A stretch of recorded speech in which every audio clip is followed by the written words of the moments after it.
same old place that you laughed about. Well, the names have all changed since you hung around, but those dreams... That's right, everyone. Welcome back. The long, cold night of the disc golf offseason is over, and the sun of the season is beginning to rise. And here we are, back on the box. Thank you for joining in. Disc golf has just kind of been off of my plate for a while.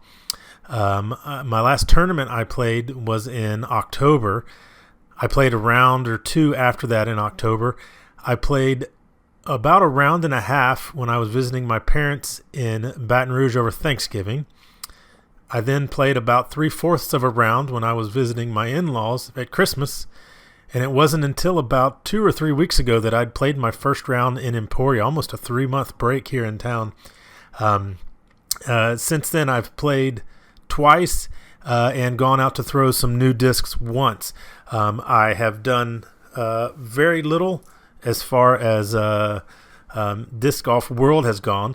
A lot of that is due to I guess first and foremost that the season was over. There's not a whole lot to really sink your teeth into. There's a lot to speculate about and rumor about, but that gets kind of old. But we'll get caught up on those topics.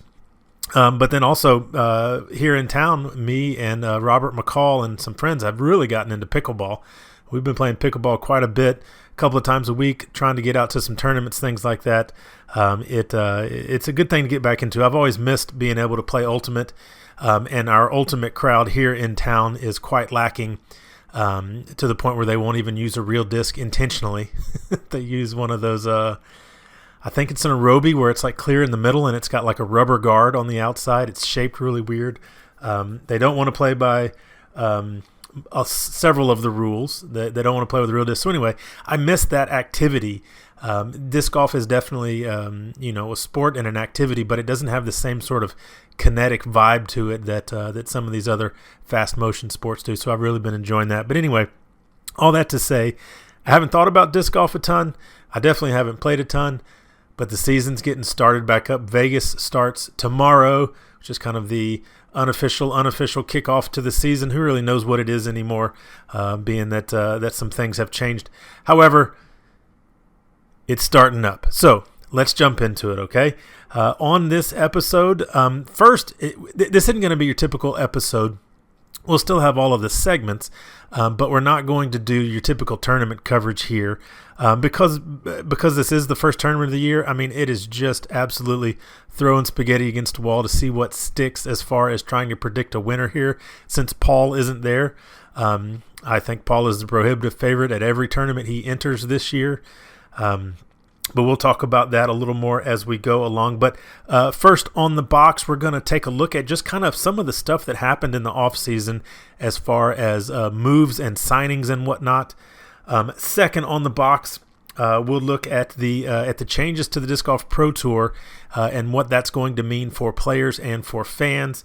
And then third on the box, we're going to take a look at just kind of some general predictions as far as where we should see success this year, who we might see a drop off from, things like that, and how some of these off-season changes are going to play themselves out on the course this year.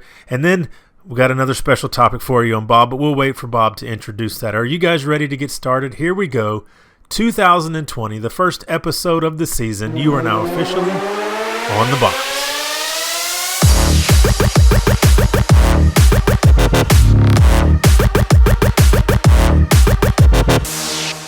So we got a few different things to talk about when it comes to the off-season moves. So let's get started. Here we go.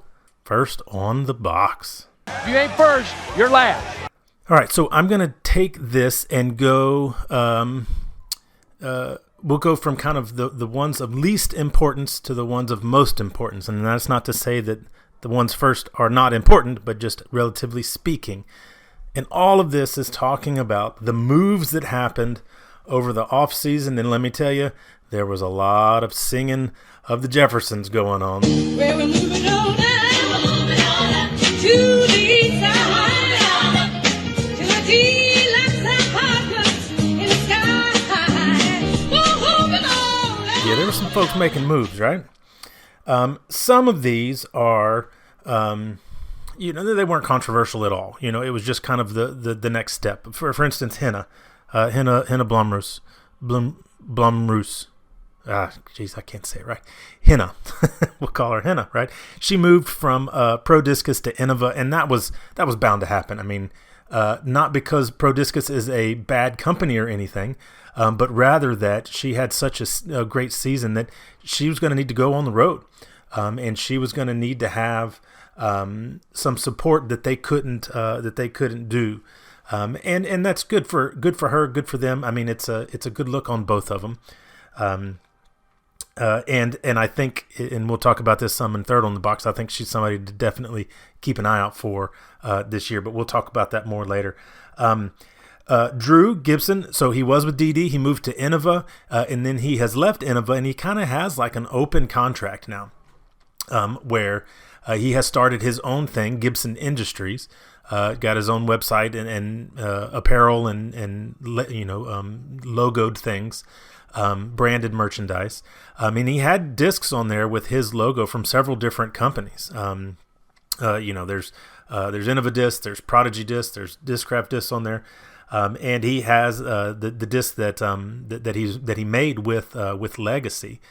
So I'm kind of curious to see how that works out, because in the past many years, the only really successful person that had a mixed bag of any import really has been Nico. Everybody else has been pretty much a solo sponsor.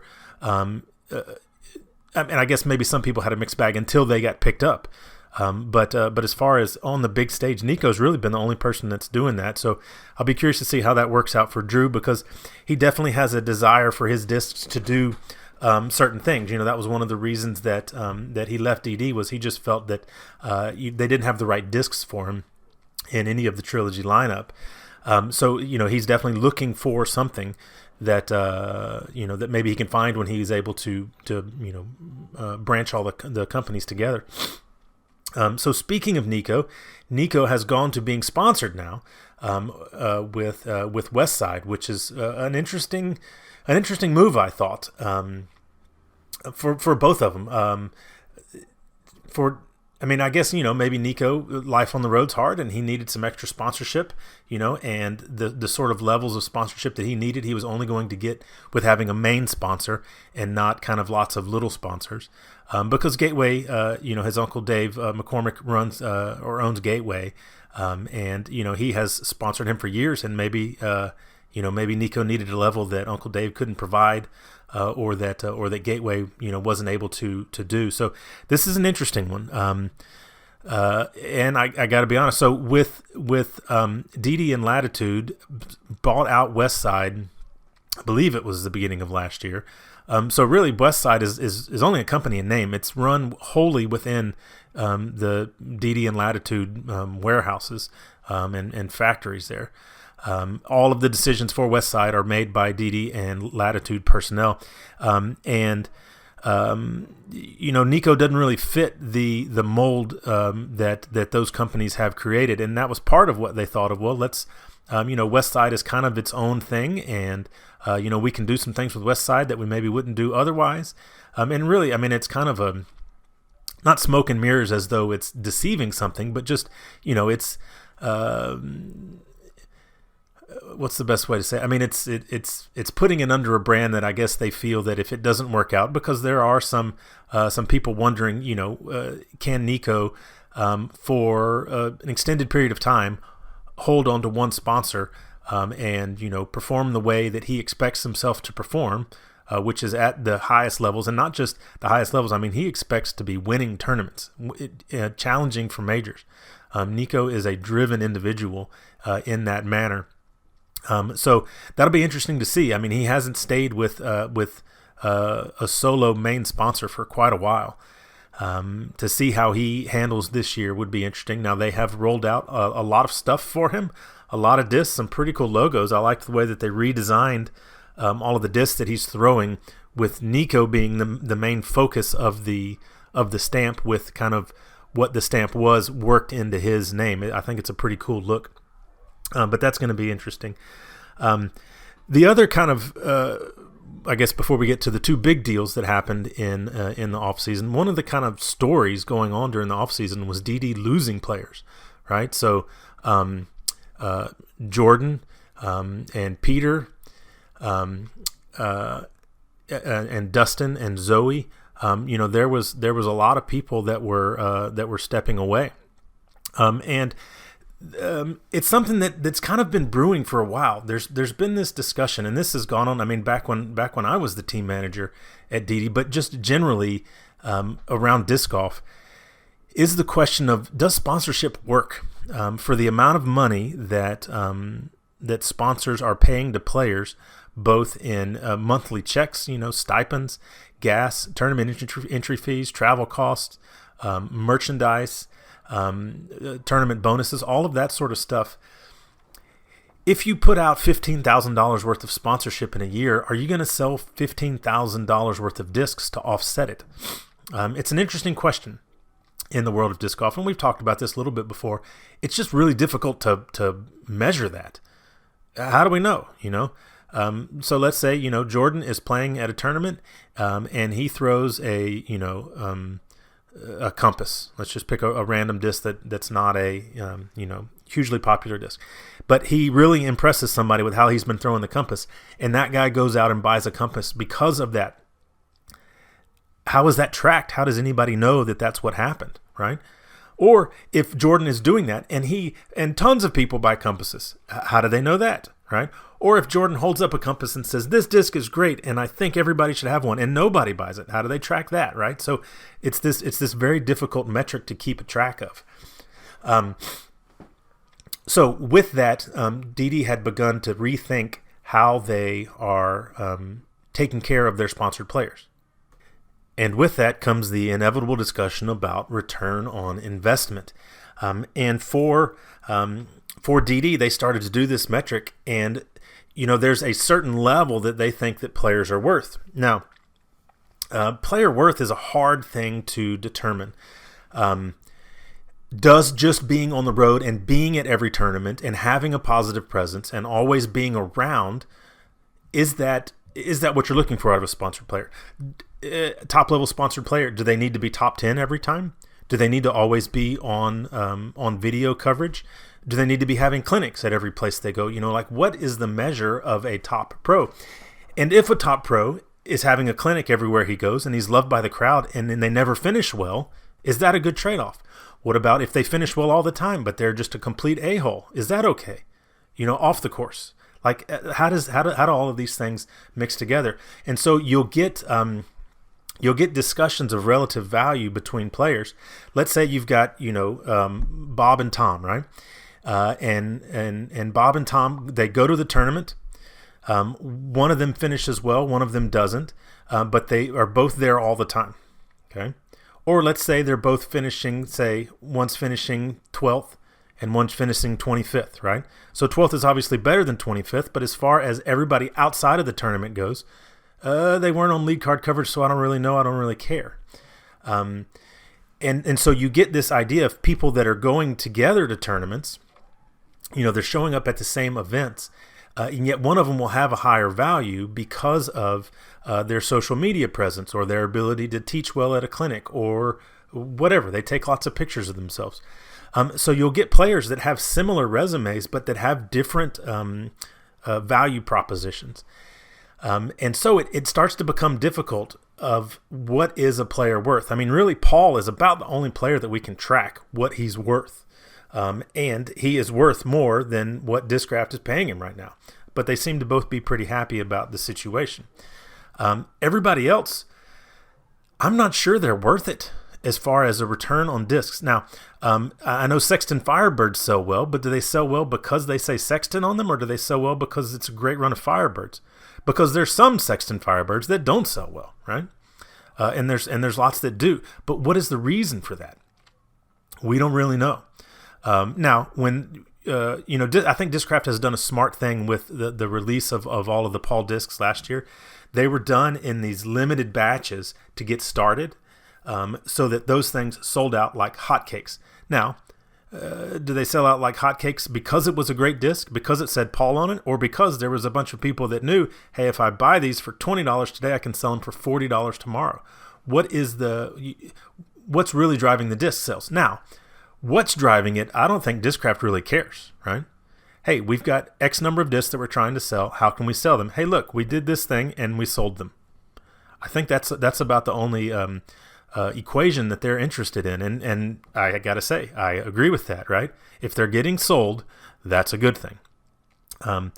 So all that to say is that how does a player bring value? And if a player, when a player looks at their own self and they know the work that they're putting in and all of the effort, but they're not really seeing a return on it, on what they're being offered by a company, you start to get this gap of perceived value from the player's perspective and from the company's perspective.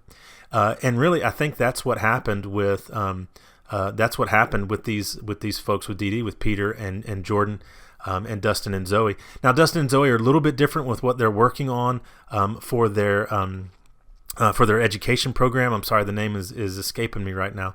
So they're a little bit different because their focus isn't on being at every tournament and winning every event that they're in, and being on the road in that way. They are really trying to get that going, and I commend them for that. And they are two great people to work on that. So let's say, and I'm just making up dollar figures here, okay? Let's say, we'll make it just ridiculously off so that it's not the truth, right? Because I don't really know the truth. Let's say Jordan says, I'm worth $100 this year. And Dee says, no, you're really worth 20. And then Jordan says, okay, well, how about 75? Okay, that's a good compromise. Let's say that worked out. Let's say $75 was what they settled on. At that point, you've got a player that is playing for what they feel that feels like less than what they're worth. And you have a company that feels that they're overpaying for that. So even if there was an agreement on the number, there's this kernel of discontent that's sitting there all year long. And that can really grow into some devastating things. And so I think what was going on with some of the players that Didi was talking to is that there was this gap between perceived values, and they didn't want to have that. They wanted players to be happy, and so some of these deals could not get made. Now, as far as how that went down with Jordan, I wasn't personally happy about that. And I, expressed some of my frustrations, and, we had some good discussions about it. Because Jordan is such a well-liked guy. He's a good guy. I mean, he stayed in my house before. Like, I know Jordan. I like Jordan. And so I didn't feel like it went down right. And there was some transition going on at DD at the time, and I think they would, in retrospect, I think they would say they would have handled that a little bit differently. But all that to say, Jordan is now with MVP, and I wish him the best of luck. I believe Peter McBride also is with MVP. Peter was he's one of those guys that's kind of out there all the time, but he's like, there's not much on Peter as far as like high finishes at tournaments, much social media presence. So he's one of those cases of like, well, what is he actually worth? Maybe a ton. I don't know. Maybe not much. It's hard to draw that line. Now let's get to kind of the two biggest moves that I think happened in the off season. As far as a move, but I think there's something else that happened that's very interesting. So let's talk about that first, okay? Mr. Calvin Heimberg. Calvin was, his toes were hanging over the board. He was about to leave Innova, and I know he was getting offers from several different places. And I know that with one of the companies, they had a great offer, and if rumor is right, Calvin even said it's the best offer that I've been given. However, it was for 3 years. And Calvin said, and this is all third-hand information, and Calvin said that he's not sure that he can commit to that long because he's not sure he's going to be playing disc golf in 3 years because he's got some other things that he's working on with his education and his future in that way. So I just thought that was a really interesting thing, that he might not even be playing, and that's why he doesn't want to sign a long-term deal. Not that he wants to have the freedom to move around and test out other companies, but that he just might not even be around. Now, that to me shows, man, that's a whole nother perspective coming into disc golf for somebody that is as highly rated as he is, that has such a bright, promising future, presumably in the sport of disc golf, to be having plans outside of it. And I don't know if that's because he realizes that at least right now there's not savings account money in disc golf. There may be travel money, but Paul's the only guy really getting a 401k out of this as far as being able to save money. Maybe Rick after his deal with not maybe Rick, for sure Rick after his deal with him. Maybe Nate. Everybody else is pretty much living for the year. So let's get into these last two big ones heading into 2020. The first one is obviously Paige. Paige Pierce, 5-time and current world champion, leaving Dynamic Discs to go back to Discraft, where she was, I guess 3 sponsors ago. She was at Discraft and then was at Prodigy and then was at DD and now back to Discraft. I guess all of that over the course. Prodigy started at the same time DD did, the last month of 2012. So I guess she was with Discraft for the season of 2012. So on the one hand, I mean, good for Paige, because she there are some things that she was that she's getting out of this that she was really looking forward to, right? A personalized website with a lot of her own personalized gear for the idea of beginning to build a brand, or I guess expanding maybe on the brand that's already there, however you want to look at it that way. To have, she's got a whole line of discs, 5 discs that are going to have her name on it. There's some disagreement about how it went down and that sort of stuff. And there hasn't been a lot out there, but there has been some difference to the story. There's a disagreement about kind of how it went down, between whether or not Dee was given the opportunity to present their offer or try to match or beat whatever Discraft put forward, versus whether or not Paige just said, I'm leaving, and there was no counter entertained. Obviously each side's telling a different side to that story. And I mean, it's not worth blowing up because it really doesn't do anybody any good. This was part of the, this is something that Dee was really wanting to avoid because of how it all went down so publicly with Prodigy, is that with Prodigy and Paige's split, it just, nothing good comes from that. Now, I will say that the one thing that rubbed me the wrong way, because I was very much involved in Paige leaving Prodigy and transitioning to Dynamic Discs, and the agreement as opposed to a contract. There was all that discussion about Dee should have had a contract instead of just an agreement. That was done specifically for Paige. That was the problem, is that Prodigy would not let her out of her contract. She wanted out with a year to go. There was she had signed on to a 2-year deal, stating that she thought that it was a 1-year deal, and she wanted out after the end of that 1 year. And for the last several months of that second year, it was just open rebellion on both parts. I mean, she was throwing judges, quite openly, throwing another company's discs while she was still sponsored. She wasn't wearing logos.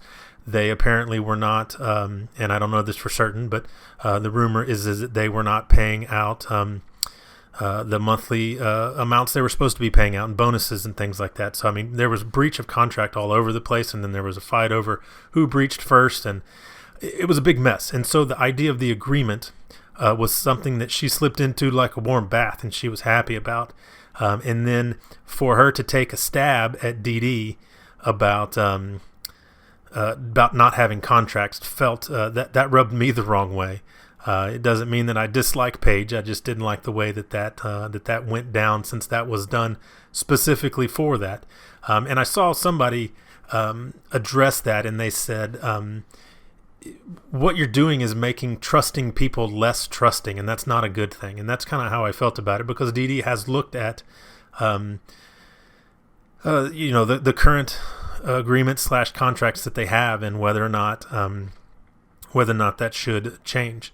The quote unquote signings that happened in the past. I mean, it was, it was photo op. It wasn't a legal document that was being signed, as opposed to just an agreement. Even at the time, we talked about that we do agreements and not contracts, because the idea of keeping somebody around that doesn't want to be there, and it goes back to that idea of perceived costs.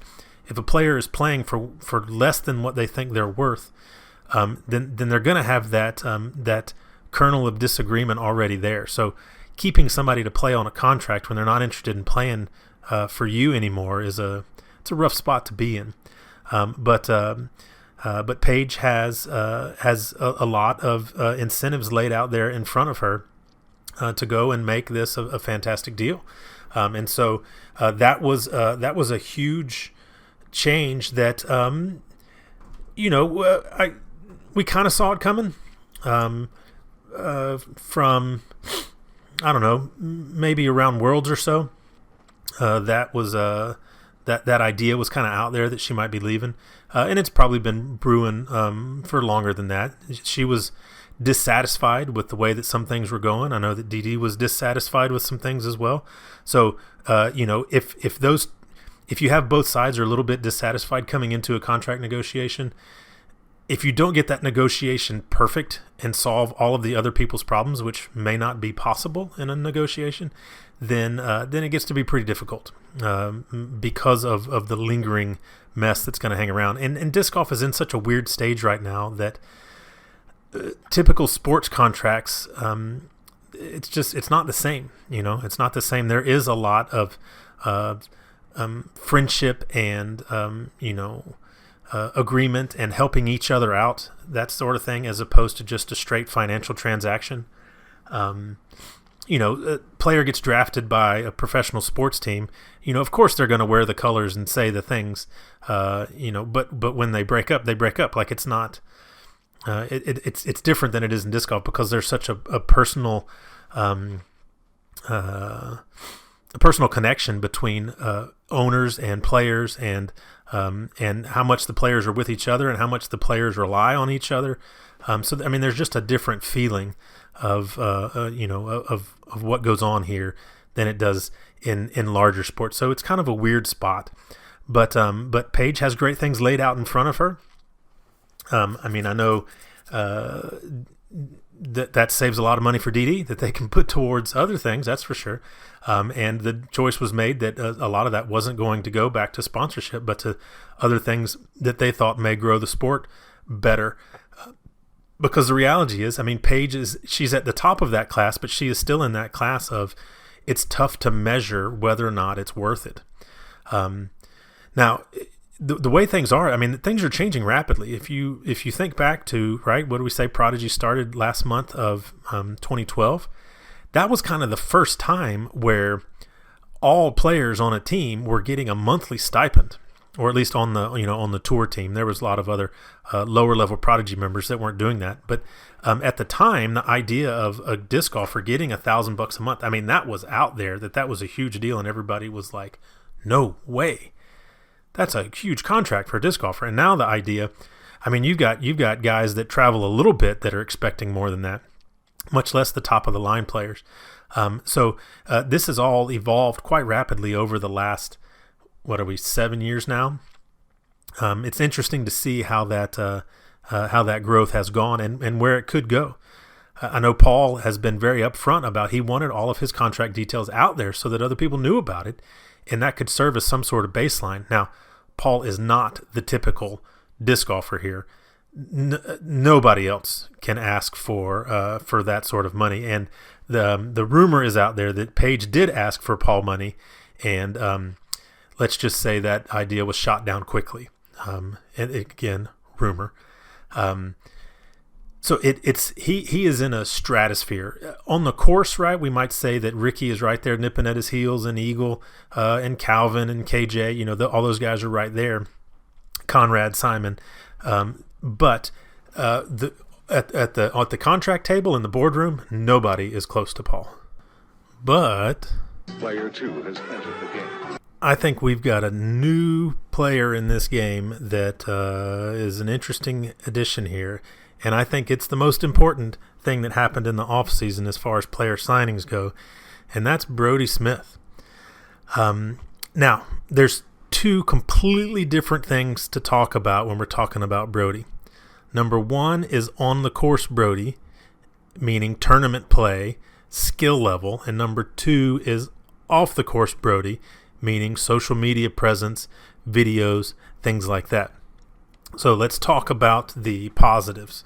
Or not I don't want to say it as positives and negatives, but let's talk about the things that are best versus the things that need improvement. Okay, Brodie. I mean, this has been talked about ad nauseum, of everybody getting on, or, having a discussion going on about this topic. But here's the reality: Brodie's got a ton of presence on social medias, and he's savvy. Like, he knows how to do it well. He's if you go look at some of the other stuff that he's done, all of these different trick shot videos and whatnot, some of the people that he's getting to be on his station, on his channel on YouTube, is pretty incredible. He did some pretty cool crossover sports stuff with people on other sports, kind of playing their sport and getting them to throw discs, throw frisbees. He's got some savvy with how he's able to do what he does. In the last 2 weeks, he's been putting out about a video every day. So last 2 weeks, 12 videos, combined 1.4 million views. Okay, that's pretty good. Even if we say that that's just the same people watching it over and over, that's about $1.25, 125,000 people per video. That's not too shabby. And what's interesting, here's something that I recommend for you to do just because I find it interesting. The next time you see a Brodie video posted, especially if it's early on, watch it, like turn it on, start watching it, and after about 5 minutes or 10 minutes, look and see how many times it's been viewed, and then refresh the page, start over where you just were, and watch the number go up. He had posted one this afternoon. It was this two Brodies versus one Paul out at Oak Grove from 2 days ago, from Monday, the day after the tournament, where Paul had an event called Beat the Beast, where people would play doubles. He would play a singles round, and everybody's trying to beat his score. And so Brodie played 2 rounds, like his own best shot doubles against Paul. Lost by 5, by the way. Paul shot a course record during this round. So all those poor guys that signed up thinking they're going to beat the Beast had to beat the course record. It was Paul's best ever at a course that he's played a ton, which is pretty interesting. He was just he was doing Paul things. But even then, so when I started watching that video, it was at like 3,500 views. I refreshed it about 10 minutes later, and it was over 6,000.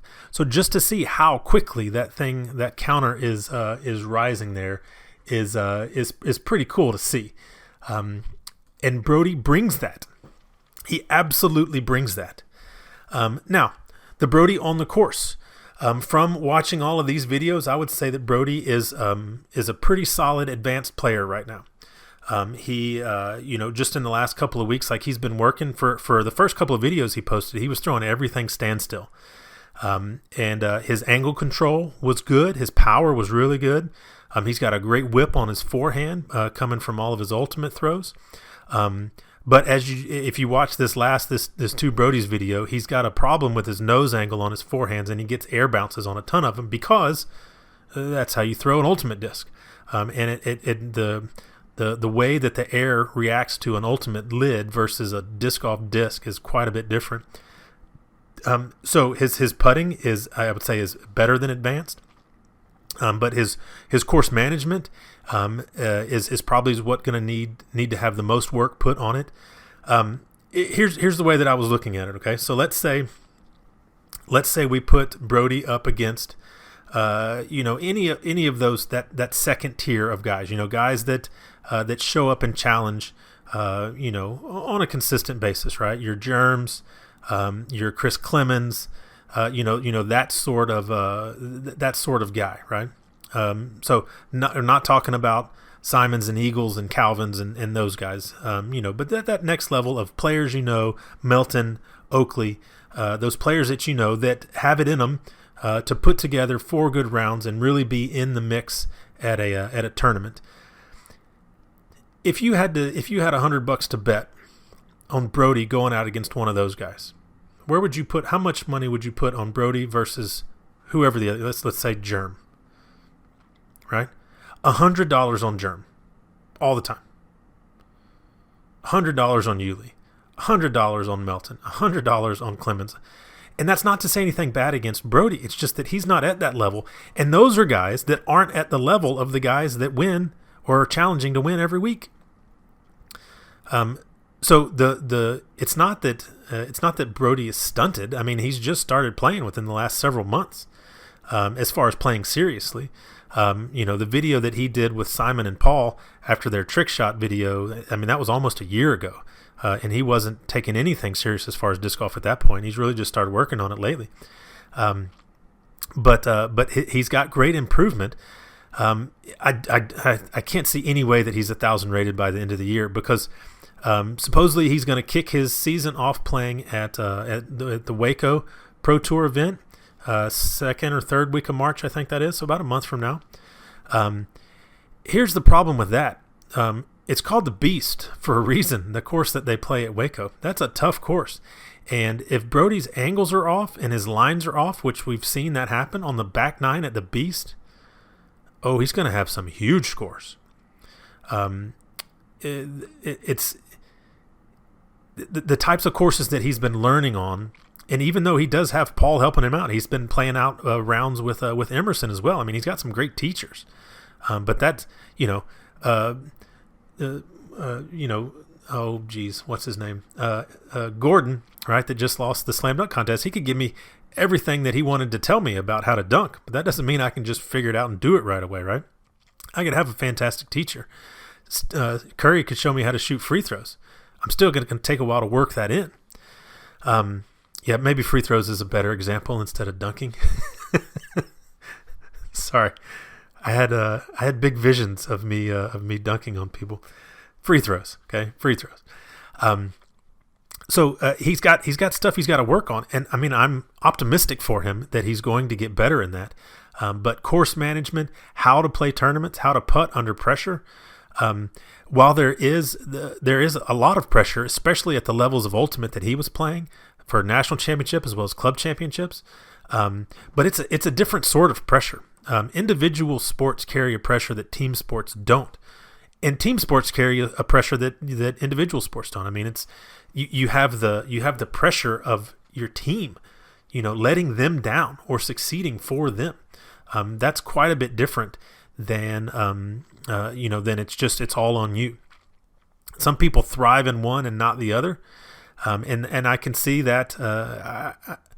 I don't frown at anybody that gets sweaty hands or nervous in a pressure-packed individual situation, because you cannot replicate that. You can't get ready for that. When you're standing over a putt you have to make, the only way you are able to do that is if you have stood over that putt before and you've had to make it. I mean, it is an interesting experience. That's why I tell people that it doesn't matter how much you practice in the field. The only way you're going to get good at tournaments is by playing tournaments. You've got to get to the rhythm of throwing and waiting and throwing and waiting, and that guy's scoring hot, and what am I going to do? And okay, I'm beating that guy, but it looks like somebody on that other card's shooting hot, or oh man, I missed that putt. There goes 10 rating points. Right? You have all of these other things that are going on during a tournament that you can't get ready for until you've done that. And I think that's going to take a while for Brody, especially if he's jumping into the deep end. But let's say he goes out and has a 975 rated weekend at the Beast. Okay, that means that he's going to have a 1025 rated tournament somewhere else, all rounds averaging 1025, and then also have to have every other round above 1,000 or averaging 1,000 in order to come up with 1,000 rating. I can't see that happening. Not because he doesn't have the potential, but it's just a difficult thing to do. I mean, you guys listening, you know how long you've been working on it.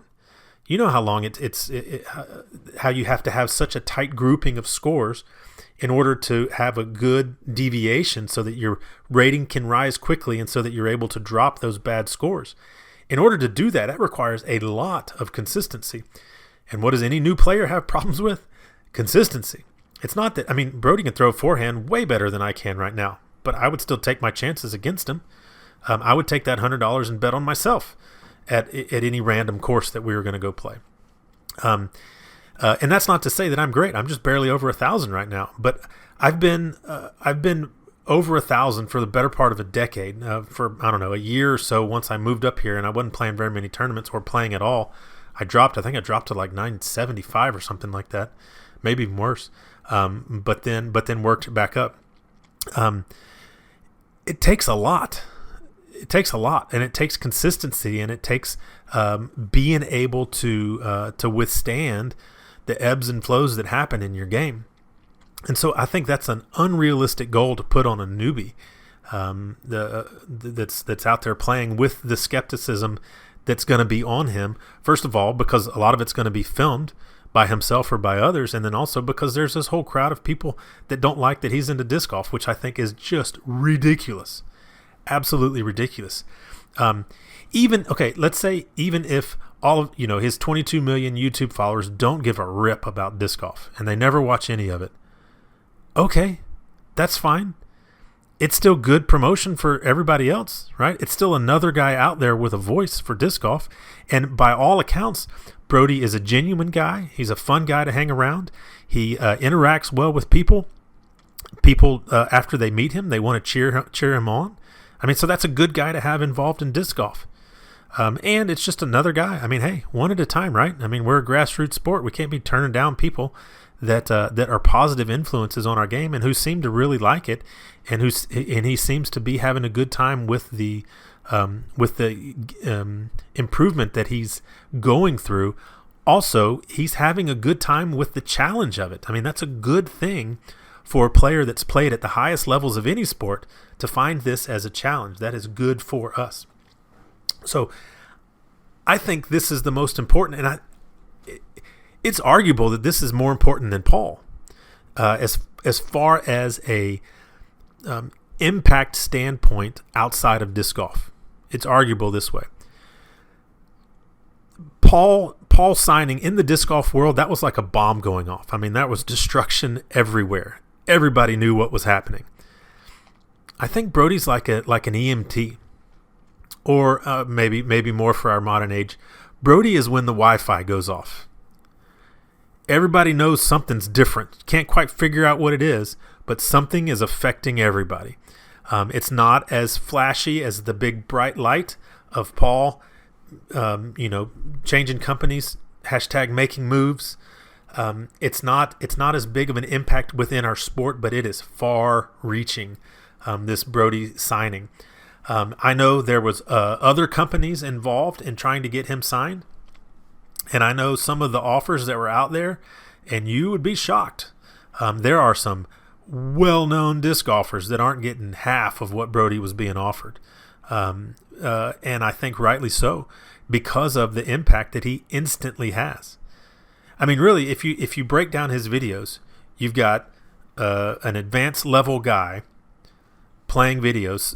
Now, obviously, several of them have the benefit of having Paul in them, but some of them don't. And it's still getting 100,000 views. Are there any other advanced players out there getting 100,000 views on their practice rounds where they barely shoot under par? Nah, that's not happening. It is.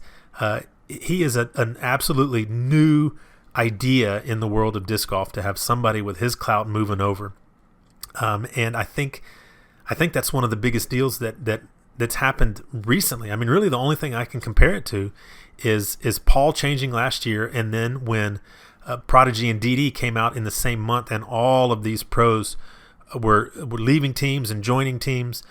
This idea of stipends was coming into play. That was a big shift in the player market, December 2012. Paul leaving, what was that? That was announced like October or November of 2018. and then Brody signing on. I think those are the three big shifts in player sponsorship over the last decade that have really, that really changed the landscape of disc golf. And I am excited about the future of what Brody can bring. I hope he gets better. I hope he begins challenging, but I'm not going to put the unrealistic expectation that it needs to be happening in his first year. And I don't think the people that are following him on any of his social media accounts are expecting that either. I think he comes across as very personable, and I think the idea of him struggling when everything he's done has been so excellent, there's going to be people that don't like him that are like, ha ha, but they're still going to watch, right? It's like watching the Yankees lose or the Patriots lose. There's people that tune in just for that. And he's got this built-in base of support that are going to encourage him in his failures and are going to cheer him on in his successes. And I think that's a good thing, both for his growth as an individual golfer as well as for the growth of disc golf as a whole. And so I think Brody's the most important thing that happened in this offseason. Agree? Disagree? Come over to the webpage, to the Facebook page, and let me know what you think. Now, let's shift over to second on the box for the second big change that happened over this kind of right at the end of the season, but over the off season. Here we go. Second on the box. Who does number 2 work for? Now, of course, talking about the Disc Golf Pro Tour, and if you remember at the end of last year, right towards the end of the season, August, September, something like that, I don't remember the exact date, but the Disc Golf Pro Tour was sold from Steve Dodge to Todd Rainwater, who then named Jeff Spring as the director of the Pro Tour. Ever since then, they made their first big decision was that the Pro Tour finale, which was scheduled for Emporia, was moved over to Charlotte. And I think that worked out pretty good because that's where a large majority of the players were at the time. It made sense.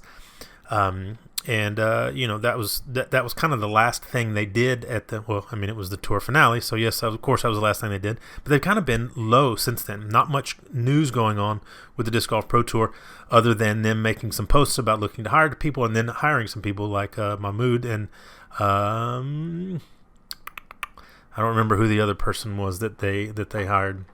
But then this week they made an announcement of kind of their first big news with the coming of the season, and this is going to be kind of their media rollout for the year. So they are launching what's called the Disc Golf Network, and on this Disc Golf Network, so it's going to be an online subscription platform for live coverage and post-produced coverage of the Disc Golf Pro Tour events, and it's going to be available in kind of all of the ways that you would normally stream things, all of the things they've been doing in the past, right? Apps, iOS, Android apps, Fire TV, Roku, that sort of stuff.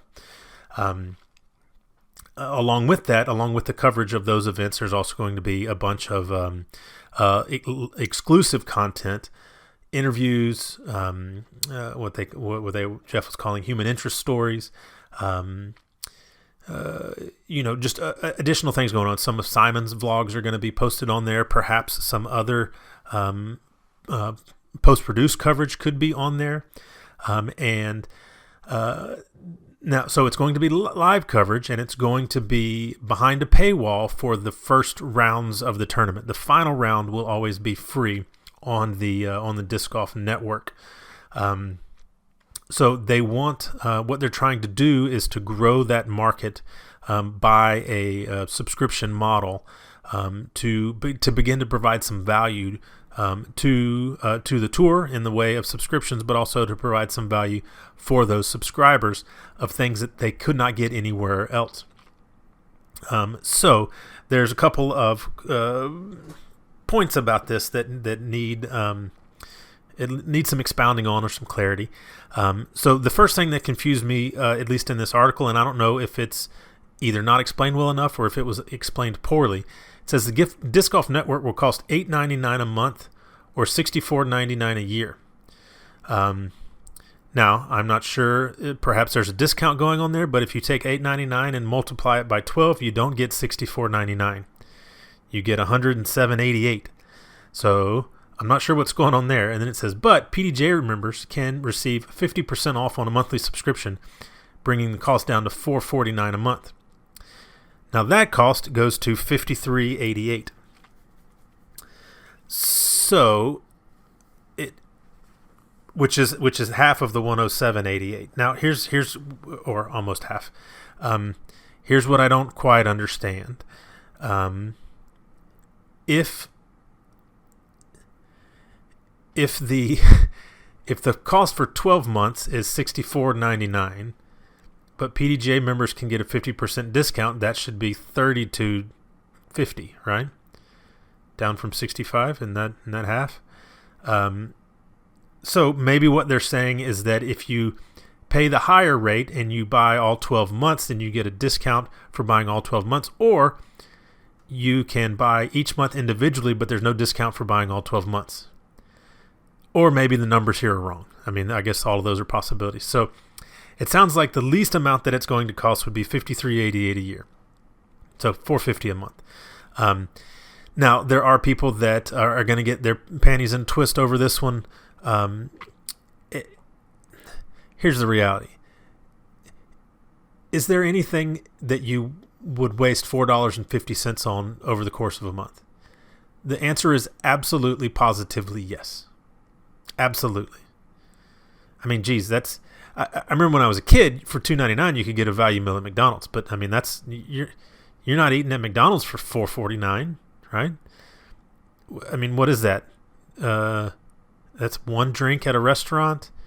What's that? One large Starbucks, one ice cream cone. I mean, we're not talking about a lot here, right? And I'm not trying to Sally Struthers you out of your spare change. You know, it's 1 cup of coffee a day to help a poor starving dog in Africa. But the reality is, we waste $4.50 all the time. We absolutely waste that kind of money. Now, part of the problem is you think, well, right now it's free. Why do I have to start paying for it? So it seems like it's a big deal, but in the grand scheme of things, it's not. It's not a big deal. If you have any sort of value, now there's people that don't, that aren't around on, say, Thursdays and Fridays to watch, and they're out on Saturdays playing golf. So they're not interested in that, and I understand. I don't think everybody needs to get this subscription, but I think it's a good idea to start trying to monetize this, because monetization means other things. It means there is perceived value. It means there's a built-in audience, and these are things that sponsors are looking for.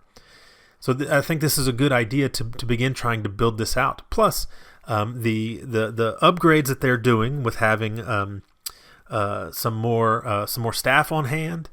They've got the Disc Golf Pro Tour RV going around now to make sure to get to courses and provide all of the assets that are necessary to make these tournaments look great. There are some increased costs going in, so this is a way to recoup some of that money. But it's also a way to prove value to people that might be interested in investing, both on the large scale of the tour itself, and then also on the small scale of individual tournament sponsors. People that want to buy commercial spots and whatnot. So also behind this paywall is going to be some of the post-produced coverage. Now, at some point, people were talking about, is that going to be is all of the coverage going to be behind the paywall? Not at all. Not at all. And Mo actually mentions that in this article. Says that we'd love to feature Jomez content on the Disc Golf Network at some point. The goal is for us to become a one-stop shop for all of your disc golf content. I can promise that Jomez isn't going behind a paywall without some serious incentives. Jomez wants everything on their channel, and rightly so. But remember, that was the big kerfuffle 2 seasons ago in the 2017 calendar year of the breakdown that happened between Jomez and the Disc Golf Pro Tour, and people talking about contracts being broken and Jomez being disinvited from filming and then reinvited. I mean, there was a lot of problems, and it came down to that idea of where will the coverage be posted. And that was a big deal for both sides. And that's what led to the breakdowns of 2018 of why Jomez was not involved at the beginning of the year, because they could not come to an agreement over that. So I think that's why he's speaking optimistically and not very specifically about that. We would love to feature Jomez content on the Disc Golf Network at some point. I think that is corporate speak for we're a long ways off. And maybe not, but that's what it comes across to me as, especially knowing some of the history there. But so post-produced coverage, let's say there's a Thursday round of the Memorial, that's going to be up on Friday. I mean, just kind of the way that it has always been. Usually they try to get the first round out by the time the second round is starting. Sometimes it works, sometimes it doesn't. But that's what Jomez is going to be looking to do for this. If you want to know what's happening live, you can follow along on UDisc, or if it's a national tour. Well, I guess we don't need to talk about national tour since it's the Disc Golf Pro Tour. You can follow along on UDisc Live or pay to watch the coverage on the Disc Golf Network. Now, one of the things that they're changing this year, right? So most of the time, the MPO field is significantly larger, 4, 5, 6 times larger than the FPO field. So for the Memorial, the first Pro Tour event, MPO is at 164, FPO is at 29. Okay, so we're more than 5 times the size. So if you take 164 people, that takes up a lot of the course. That's why that the schedules change of certain divisions playing courses on opposite days, right? MPO's at course 1, FPO's at course 2 on the first day, and they switch the second day. Or what that does sometimes is that FPO is going out at 7:30 in the morning, and as soon as they get done, they start the MPO cards, and so lead FPO is out on the course by 8:30. I mean, you got 29 people in foursomes. That's only 7 cards, right, with 1 fivesome. I mean, you can, even if you're doing 10 minutes per, you're cranking those guys out in a little over an hour. Whereas MPO is going to take the better part of a day. So FPO is on the course early, almost always by 9 o'clock. MPO is not starting until 3 o'clock or something like that. So what you end up with, at least as far as the live coverage goes, is a 4-hour or 3 to 4 hour FPO covered round, a break of an hour or so, 2 hours sometimes, and then MPO for another 4 hours in the evening, late afternoon and evening. So in order to, so that's tough on the viewers, obviously, to sit around for that kind of time, but it's also tough on the announcers.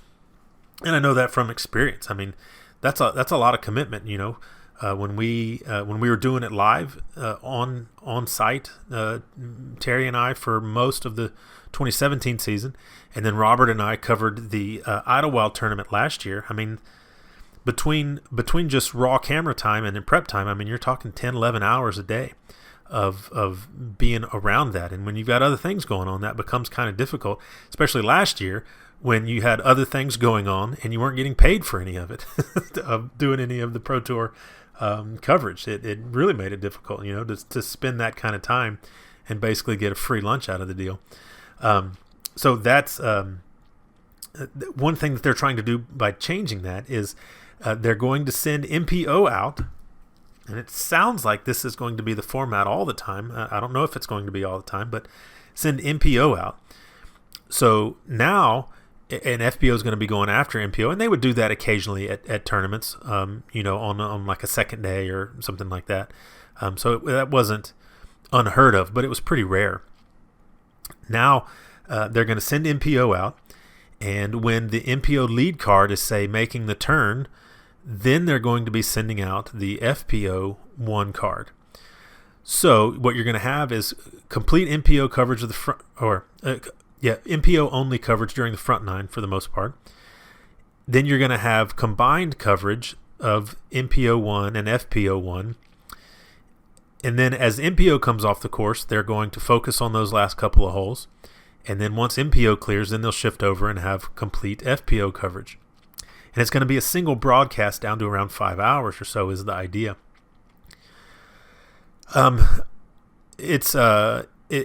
Well, okay, so we'll get to that here in question, because I do have let's talk about the big questions that need to be answered here. So those are kind of the major changes that are going on there, along with now commentary, instead of being just Nate and Val for most of the tournaments. It sounds like Nate and Val are moving to the play-by-play role, or the color commentator role, and Jamie Thomas is going to be in the booth providing the play-by-play. You might know Jamie from the Upshot podcast, and also from doing USDGC last year, is also a bunch of Spin TV productions. Jamie is a very capable play-by-play person.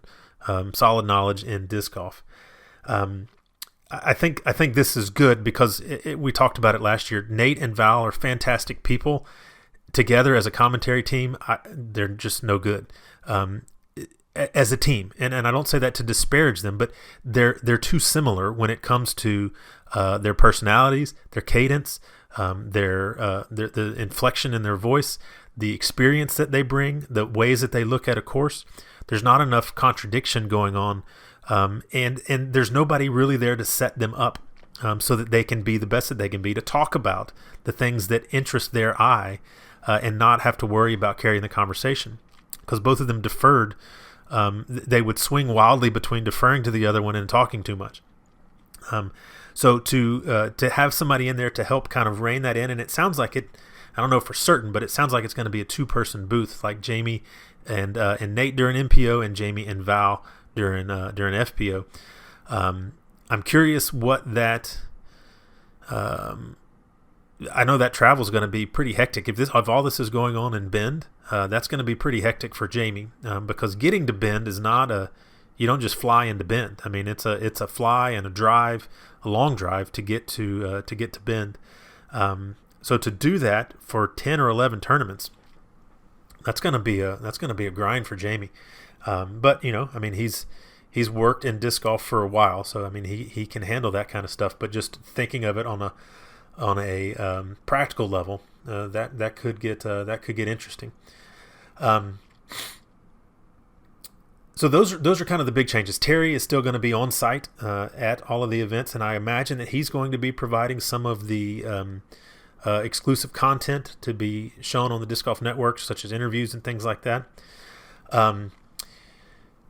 I read that part of the... Now I'm trying to think of where I read it at.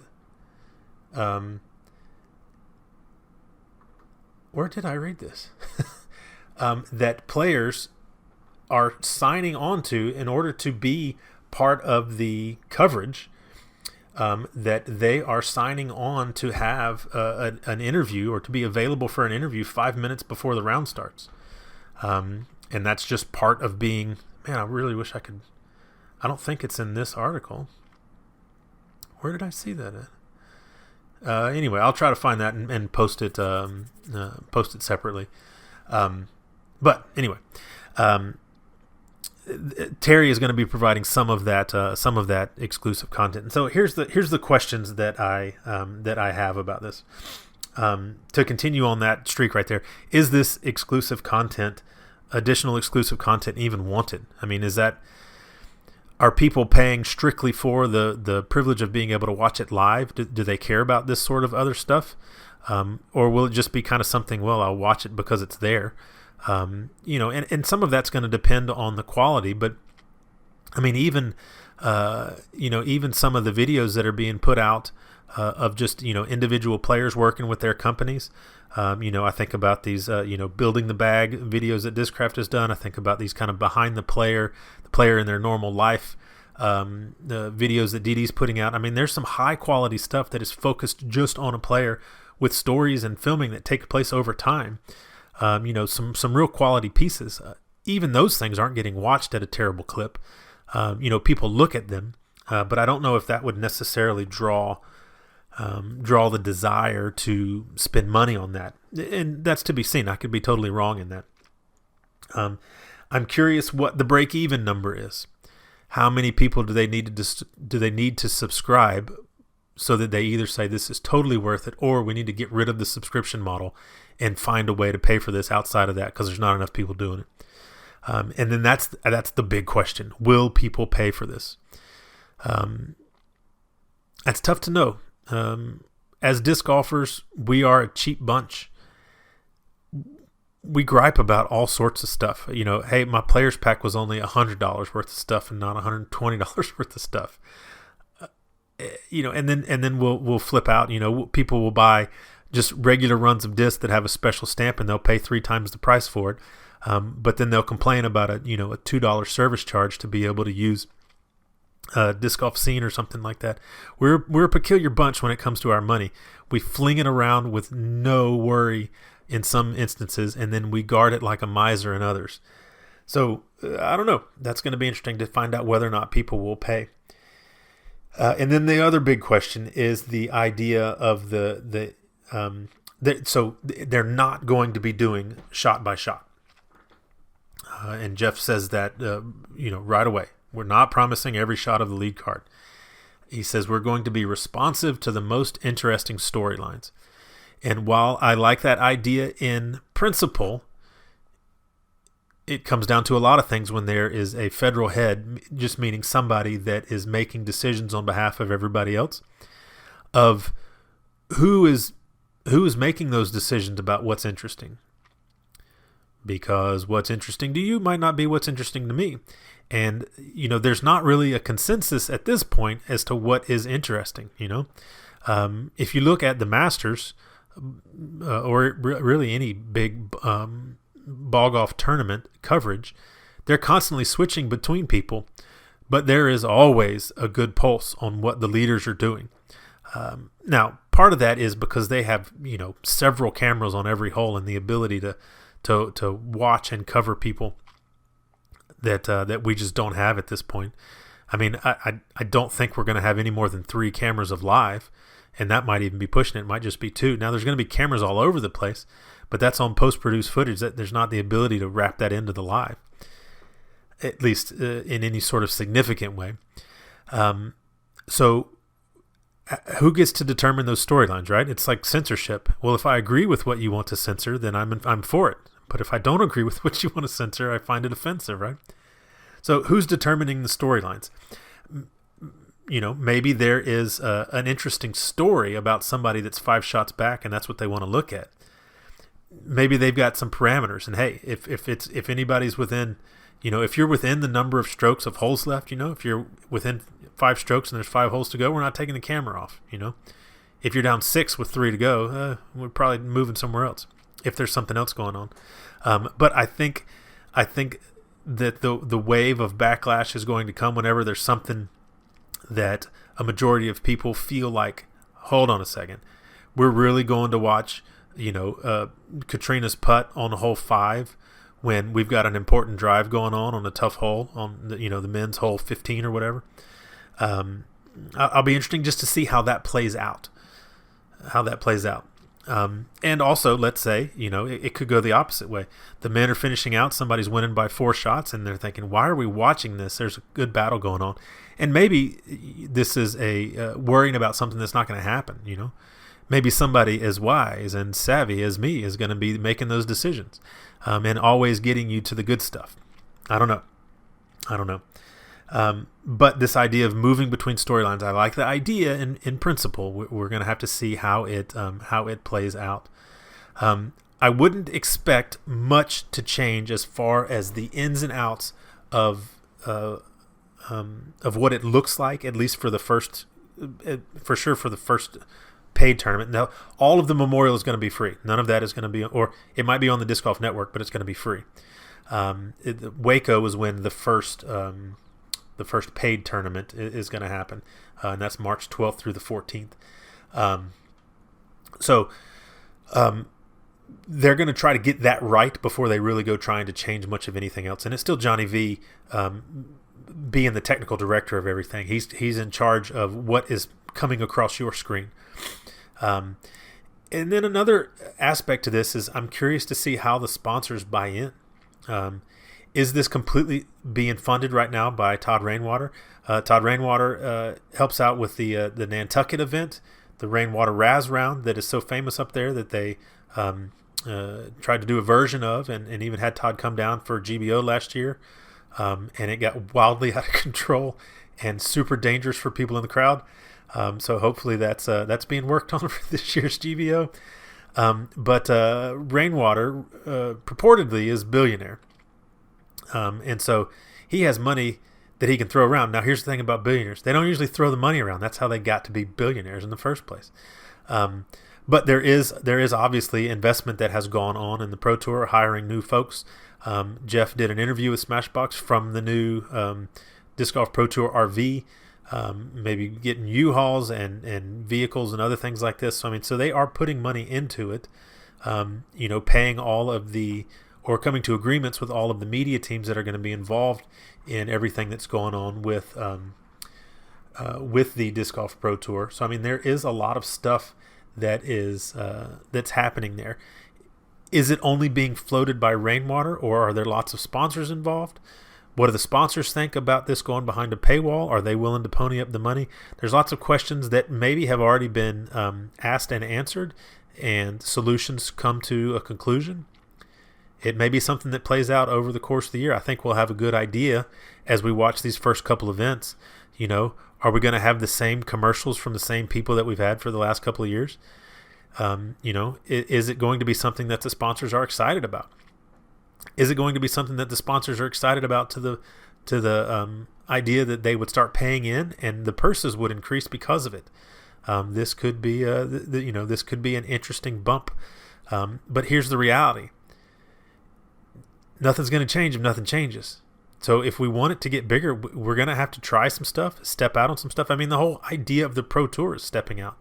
And again, Dodge is to be commended for the sacrifices that he put forth in the effort and the heart that he put into everything, and also just some of the personal struggles that he went through in bringing that to bear, and making the Disc Golf Pro Tour a thing, a real thing that was valuable enough to be sold. It's not like he just gave it away. There was value to it, and to the point where there is player buy-in. Players are excited about these changes, or some of the players that I've seen are excited about these changes. So it's got the potential. It's got the potential. So I think these are some smart guys trying some things to try to grow the tour, thereby growing the purses, thereby growing the players, thereby growing the sport. I think we're headed in a right direction. Is this the right way to solve all those problems? I don't know. But I'm willing to pay somewhere between $53.88 and $107.88 over the course of the year to figure that out. I hope you'll join in.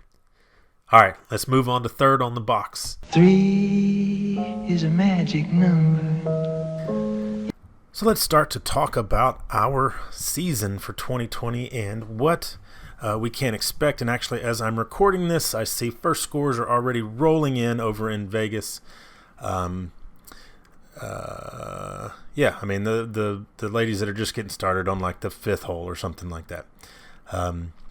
So let's take a look at MPO and FPO and kind of what we might expect out of this year. I don't really like to try to prognosticate about the Vegas tournament because it's so early in the season. It's hard to know what anybody's worked on. The holes in their game that they've tried to patch or anything like that, new discs that they've put in, new sponsors, maybe they haven't been working at all. Who knows? So it's good to just let them get a tournament or so kind of under their belt and watch the footage and be able to see what it is that they're working on, to see if nerves are back, to see if they've worked on that, new putting stance, whatever. So basically, I just want to look at the year as a whole and what I think should happen. So we still have our kind of 2-tier system. We have Paul, and then we have a group of 3 that are the challengers, that are the main challengers, and that's Eagle, Rick, and Calvin. And then that next group of people that kind of challenge the challengers and can win events, James, Simon, KJ. Those are the big names that I look for. You're going to have a hard time going across the tournaments from last year and finding a 1 next to people's names where these guys are playing where they're not winning. Now, last year was a little bit peculiar on the national tour scene. Out of the 6 national tours, we had 5 different winners. Calvin was the only 2-time winner. Double G won one, and then Matt Bell won the Delaware National Tour. Not to take anything away from Matt Bell, but I mean it's half the size of other of the NTs, and a lot of the biggest guys weren't there for that. So it's kind of like a big A tier. But for the most part, the winners are coming from this group. So let's take a look at kind of what they did last year to show you how dominant these guys are playing. Let's start with the 2 guys that had a quote-unquote down year. Well, Simon did have a down year. We'll start there. He had 1 C-tier win. Now, he was top 10 at 2 majors, but his only win on the year was a C-tier.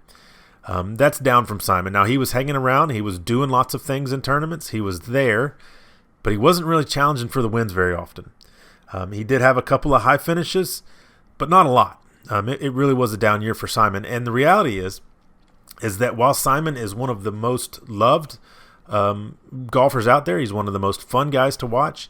He doesn't take himself too seriously. He has incredible skill. He does incredible things on the course. He doesn't have a whole lot of wins under his belt. So Simon really isn't the guy to look for dominating wins, stretches of just excellence above everybody else. And that's just kind of been his story. That doesn't take anything away from who he is or what he provides to the game. But as far as being a guy there on the final day, Simon's not there a ton compared to some of these other guys. James had a quote-unquote down year. We'll call it that because he only had 2 wins. He had a B-tier win in June. There's only 22 players at that B-tier, and only 3 of them were 1,000 rated. And then, oh yeah, by the way, he won USDGC.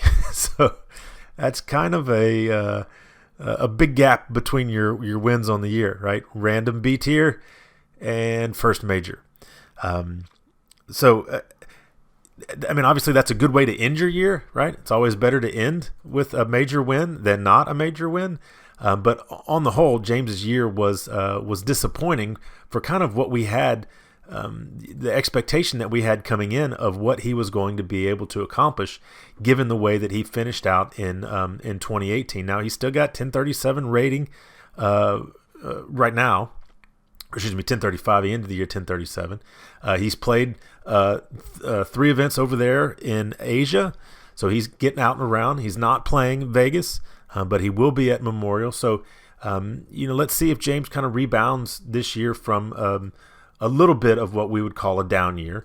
Now, compared 2018 to 2019, he made more money. So, that's always a good thing, but that could just be, purse totals and things like that. But so I look for James to be in the mix. Now, these next 3, their stats are all actually pretty similar. Eagle, Rick, and Calvin as far as what they did this last year. Now, Eagle and Rick obviously have slightly higher ratings than Calvin, both of them hanging out at 1049 to end the year. Calvin at 1041, but they're the only 3 players that are kind of in that rarefied air with Paul. Well, I guess Dickerson is 41 as well. But Dickerson's kind of interesting to take a look. When he's around, he challenges some of the times, but he plays so much local. I think he's already played like 6 or 7 events this year. 5 events this year. Now he's got 3 wins. They're all B tiers, nothing very big, but he's got he's also got a 6th place finish in a B tier, which isn't very Dickerson like. But so he's kind of a hard one to get a hold on because he's kind of in and out so much. So let's take a look at Rick, Calvin, and Eagle. Eagle, 3 A-tier wins last year. Rick, 2 A-tier wins. Calvin, 3 A-tiers. Okay, pretty similar. All 3 of them, they were all top 10 at all of the national tours that they played. Eagle had 1 win and 2 seconds. Calvin had 2 wins. Ricky had 2 seconds and 2/3 at NTs. Eagle was top 8 at the 3 majors he played. Ricky was top 3 at the 2 majors he played. Calvin got 2nd at the Pro Tour final. Now, his majors weren't all that great, 20th at Worlds and 28th at USDGC. But as far as kind of being in it for the meat of the season, the NTs, the Pro Tours, these are the three guys that are going to be there nipping at Paul's heels. Kevin is the other name that I look at for to look at some improvement for this year. He had 4 A-tier wins last year, 1 top 10 at an NT. That was kind of where he stumbled a little bit. Now, one thing that I think Kevin has going for him that the rest of these guys don't. So this is only his 3rd season touring. He just got started in 2017. And this is his 2nd year with Prodigy. So now he's had a full season with his new discs and an off season. I think that's gonna help him out a lot because he is a high volume sort of guy. He practices a lot. He throws a lot of discs when he practices. So giving him several months in southern temperatures to work out some of these things, I think we could see some good improvement, and KJ might even be in that category with Rick Eagle Calvin. But this is still Paul's world. Okay, let's not forget what we're up to here. This is still Paul's world. Paul last year 9 A-tier wins. He only played 3 NTs, top 10 at all 3 with 1 win, and 2 major wins. Currently rated 1060, and chances are that's going to go up. I'm pretty sure that's going to go up on the next ratings update because he's not playing Vegas, so there's nothing really there that's going to happen. Not that he wouldn't be able to get above that, but he is playing Memorial, where he statistically has dominated that event for a long time, and he always shoots really good there. I guess last year was a little bit of an exception, but we could say that was his first tournament with, his kind of first big tournament with Discraft. Maybe he was working some kinks out. But looking at Paul's rating, I don't remember the exact numbers. I can't find my piece of paper where I worked it out the other day. But he is dropping, I think it's 16 rounds that were averaged at like 1045. And he's going to be adding 4 rounds, doubled, from the Wintertime Open last week that were all over 1060. So there's a pretty good possibility that he's going to jump to 61 or 62 on this next ratings update that happens at the end of February. I guess so long as that update happens before Memorial gets reported, chances are we're going to see another all-time highest rating ever. So here's the interesting thing to look at, right? You've got Rick and Eagle at 1049, Paul at 1060. Dickerson, Heimberg, Simon right there at 1040 and 1041. Okay, so you've got Paul. That means, on average, he should be beating Ricky and Eagle by a stroke a round. A little bit more than a stroke a round.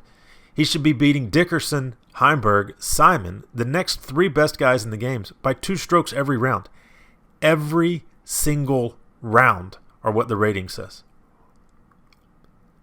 You realize how crazy that is?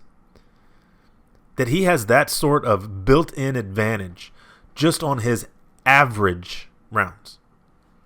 His average rounds. And we all know that he can pop off and shoot course records and 1100s better than anybody else.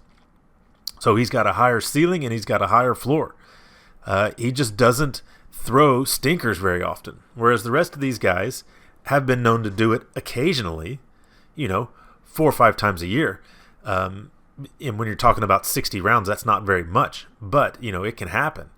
That just doesn't happen with Paul. That's not something that he does. So until Paul retires, he's just better than everybody right now. Now I've reached out to him. I hadn't got a response back yet, but reached out about, I'm trying to understand, why does it make more sense to start the season now instead of getting whatever work needs to be done on his ankle versus and then ending the season early versus getting the work done now and making sure that you're around for the end of the year, USDGC, things like that.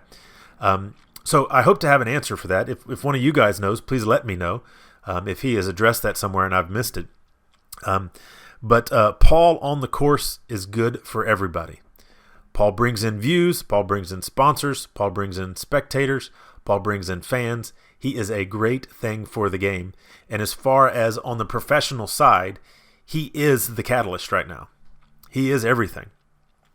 Now, the other the other factor that goes into all of this that I think is worth at least mentioning is Ricky coming back from his battle with Lyme disease. So there's two questions involved there. Number one, is he all the way healthy? Some of the other guys that have Lyme on tour, I think of Johnny, I think of Melton, right? There was somebody else, I don't remember who, but there's times when it would flare up and these guys wouldn't be able to play, right? I mean, they'd have to pull out of tournaments, take a couple of weeks off, things like that. Is Ricky back 100%? Does he have things under control? Assuming that's the case, Ricky is one of the most motivated guys on tour, internally motivated. He puts pressure on himself that most of the rest of us can't even dream of. We don't have that sort of internalized drive that Ricky does. There's only a few people out there that do in the disc golf world, Paul obviously being one of those. But if you've ever been around a tournament, even when Ricky has a good round, he's still hitting the practice basket afterwards. When he's had a bad round, I mean, he'll be out there for a couple of hours practicing putting afterwards. His putting was a little bit down this last year. His Circle 2 percentage was down pretty significantly for him, and I think that was something that he took pride in, right? The whole idea of Raptor range or Ricky range over the last couple of years before 2019. So getting used to his new Innova putters, kind of the same thing for him that Kevin's going through. He's got a whole off season now. Now, granted, there is the asterisk of how much he was able to go. By all accounts, it seems like he's been doing great for a while. But I bet Ricky's putting is going to be a little bit more on this year, of where he's really had some time to put in. For other people, we would say, to put in thousands of reps in the off season. Ricky's literally probably tens of thousands of reps in the off season. He practices at a factor higher than everybody else. It's something to behold. So yeah, to go back to that point, if you're ever at a tournament where Ricky's playing, watch him after the round. Watch what he does. He doesn't kick his shoes off and grab a beer and sit around for an hour, shooting the breeze with everybody. He doesn't go set up a table and sell merch. Ricky is usually at the practice basket. And what's interesting sometimes is that Ricky will be at the practice basket with just, 3 local AMs who are trying to play the course after the round was over. And they're kind of big-eyed, wondering what's going on, and here's Ricky just drilling 40-footers over and over and over. So that is something interesting. But besides Ricky's internal motivation, I know that he didn't quite care for the response that he got when he announced his illness, his disease. I thought that was some of the bad side of disc golf, of the way that he was treated during all of that. That was the ugly underbelly of social media warriors right there. But I bet that's motivating Rick. I bet he remembers that. I bet he wants to have a season to just rub people's noses in it, to remind people that he is a 2-time world champion, that he beat Paul when Paul was at the height of his game. Now, Paul has risen to new heights, but Paul was the dog, right? He was the top dog, 4-time world champ, 4-time defending world champ when Ricky took him down and took him down again the next year. So it is, it'll be something to watch. It'll definitely be something to watch. So Ricky is the prohibitive favorite at Vegas this week, being the highest rated guy that's there. Calvin and then Simon are there, and then it's a little bit of a drop off. You've got Kevin, Cale, Nate, but Kevin, Cale, Nate are in the mid 1030s. Ricky's at 1049, so that means he should be beating them by a stroke and a half a round. So a course like Vegas, where there is lots of open spots, Ricky can use his distance. There's some tough putting that's going to go on there, and if Ricky thinks that he is the best putter in the world, and he was for a couple of years. I don't know if we could still say that. He's top 5, right? So at a place where putting is going to become essential because there's a lot of open shots, it's going to come down to who's hitting those 40-footers over and over. It's going to come down to who wants to run that putt where there's danger right beside it. This is a place where Ricky can do really well. And being that he's got this push of motivation behind him, I look for Ricky to have a bounce back year. Ricky's gonna have to have a new gear though if he wants to hang with Paul the way that he used to. For the way that it was for 2017 and 18, where it was the two of them, or in 2016, where it was the two of them back and forth, pretty much owning every event. In order for Ricky to do that again, he's going to have to find a new gear. And as far as people that can do that to challenge Paul, he's the one to do it.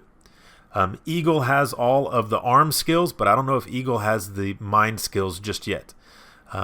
We've seen him flounder a little bit, but I don't know if Eagle has that salt in his gut to. It's coming down to the last holes. He's got to do something incredible. Paul's playing great, and you've got to play greater. We haven't seen that out of Eagle. But we have seen that out of Rick before. So I think Rick is the leader of that next group to be able to take down Paul. But man, Paul has hit his stride, and he is running free and clear, even with a medical boot on. He is running out in front of folks, just easy stride right now. And I like that there's a bigger pack now behind Paul, right? Because for a while it was just Ricky. You had Paul, you had Ricky, and then you had, 3 or 4 other guys that were a stroke behind Ricky. Now we've got a pretty big crowd that could be hanging out there right behind Paul, nipping at his heels. Now, we know Paul thrives in that environment, so maybe all of this is setting up for us to just have some incredible golf this year. Wouldn't that be fun? But this is still Paul's world. Ricky is doing the chasing. Let's see if he can do some catching. But now we have an entirely other division to talk about.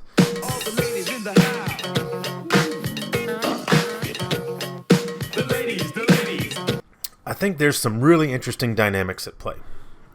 Obviously, number one is Paige. Changing sponsors, changing plastic. Now, she, from what I can tell, it doesn't seem, and maybe it's just not being documented, it doesn't seem like she's putting a whole lot of practice in. Now, it could be happening away from the camera. Absolutely, I can completely see that.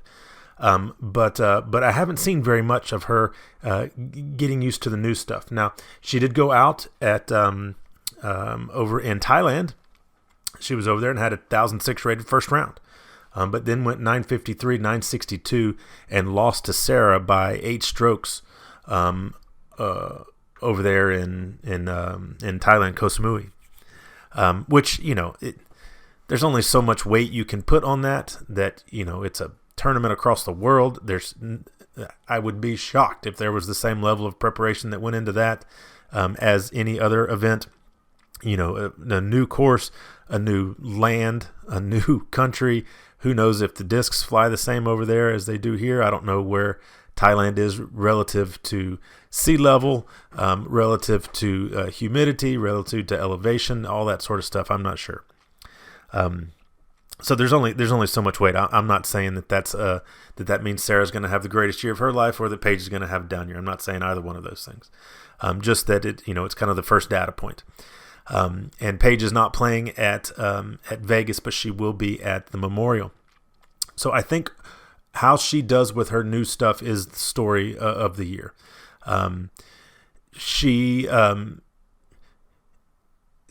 In some other sports, you look at somebody when they talk about they're in their contract year, right, where they're playing for the big deal. And also you look at people that just got the big deal, how they play after that. Sometimes how people play going into the big deal is much different than how they play coming out.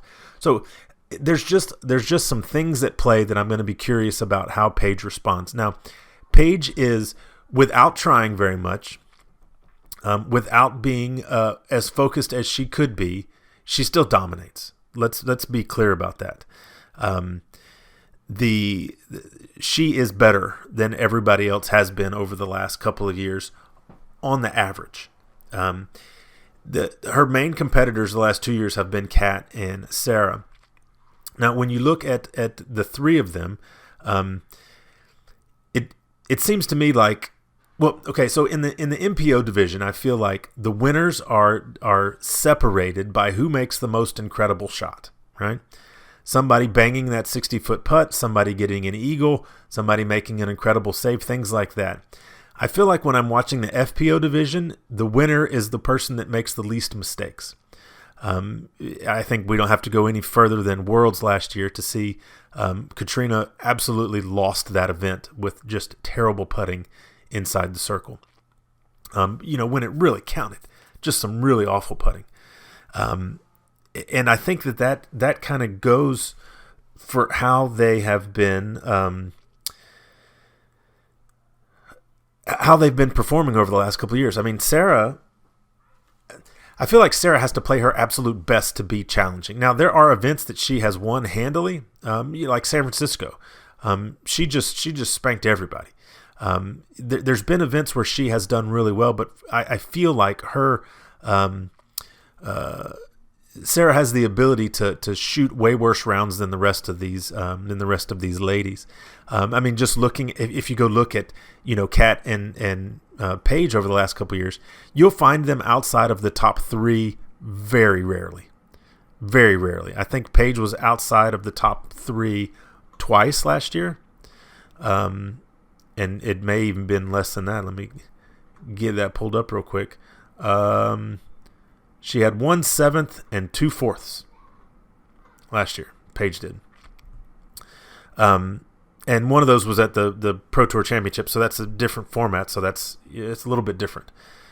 Sarah had 10 of those last year outside of the top 3, with some 6s and some 9s and things like that. And for a player of her skill, that just doesn't make any sense. There's not people that should beat her. That she shouldn't be getting beat by that many people in an event. So I wonder about that. But really, how everybody's going to react this year, and also Katrina after coming off of that embarrassing showing at Worlds, that she fell to 3rd place, ended up losing by 9 when she was leading most of the event and had it right in her hands to do great. Now she won, Kat won Maricopa earlier this year. So, she's got a good start going. This tour gets started in kind of her neck of the woods. She won the Pro Tour Championship. I'm curious to see how she, having an off season to deal with that, to get revamped in her mind. Over the last several years, we've seen focused and kind of bordering on super serious, I'm focusing on my game. I don't care what anybody else thinks or says, Kat.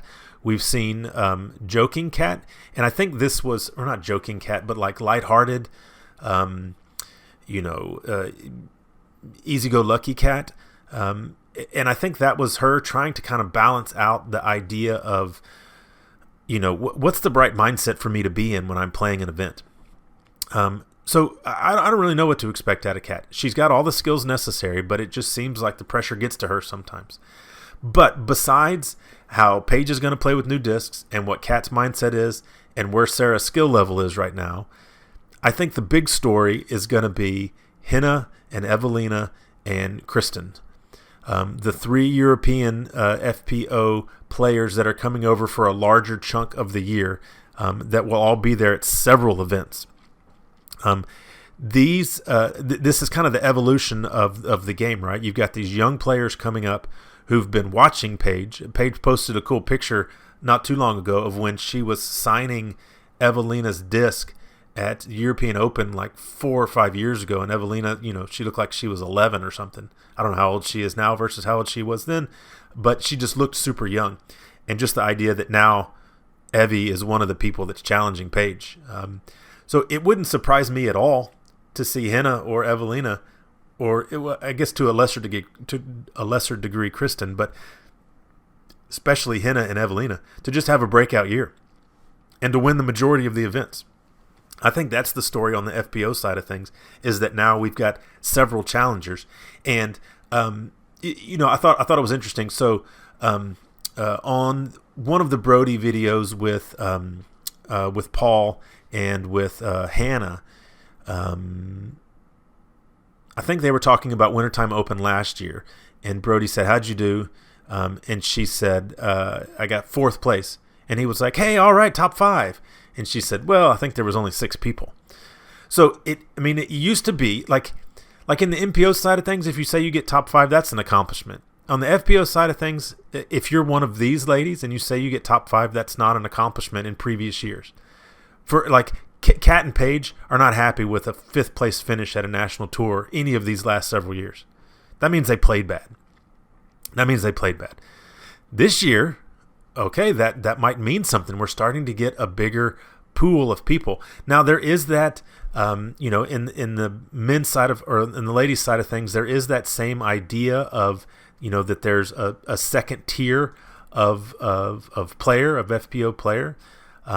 But for the most part, these are all people that are there, but rarely challenged for any sort of wins. I mean, we're talking about the Madisons, the Jessicas, the Lisa Facuses, Missy Gannon. They are, I guess, Haley King, Haley Young might be an interesting one this year.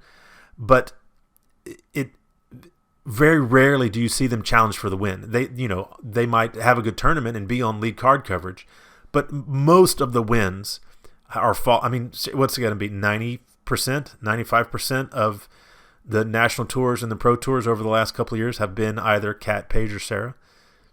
I mean, there's nobody else that's beating them in those events with any sort of regularity. So I think that's the big deal this year is this doubling basically of the amount of ladies that have a realistic chance of winning these events, and I think that's going to make for some interesting golf coming down the stretch, at least for some tight battles. And I hope that they are that the game is growing to where where they can start to get ratings that are where their skill level is rising up, so that we're not seeing 970 win tournaments, that there's a higher level of, I understand that there are, courses are set up sometimes where it's just impossible for the ladies to score, 500-foot par threes, things like that, where it's just throw your drive, throw your upshot, get your 3 sort of play, where there's not that opportunity to score. But I still think we see a lot of missed opportunities, on the FPO side of things, as opposed to the incredible saving shot or the incredible putt or the incredible drive. We see that occasionally, but I feel like we see those oofs more than we see the woes. So hopefully things can improve in that vein with this onrush, this new wave of really high level talent that will encourage all of them to really start working on their craft, so that the entire level of the game can get raised.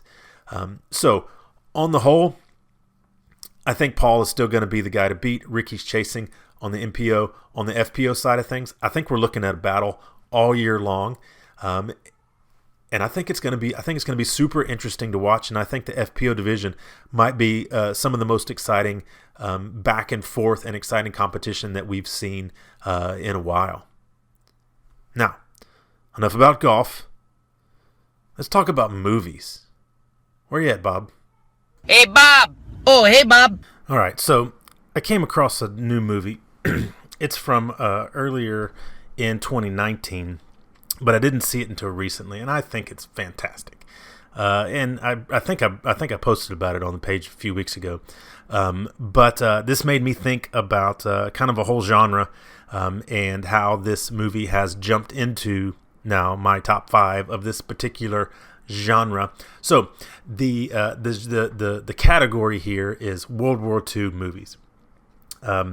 And I want to go over what I think are my top 5, as well as try to get you to watch this one if you haven't seen it yet. So, here, let's start. Let me tell you about this movie. Jojo Rabbit is the name of this movie, and it's such a unique idea and execution.